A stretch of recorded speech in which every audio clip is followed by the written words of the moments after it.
Lepo pozdravljeni.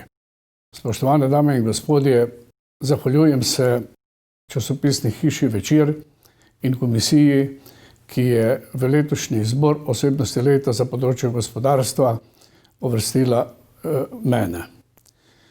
V posebno zadovoljstvo mi je in veselje, da sem prejel to priznanje s strani Štajerske prestolnice, na katero me veže veliko lepih spominov iz mojih mlajših let.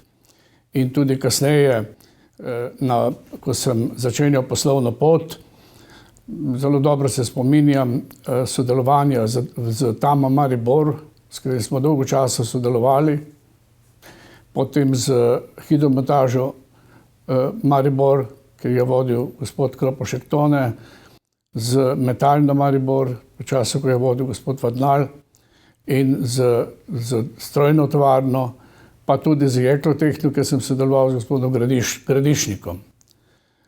Zato mi je še posebej veliko čast, da je prišlo to priznanje letošnje iz tega konca Štajerske na severozahod Štajerske pokrajine, kjer se danes tudi nahajam v ljubnem ob Savinji.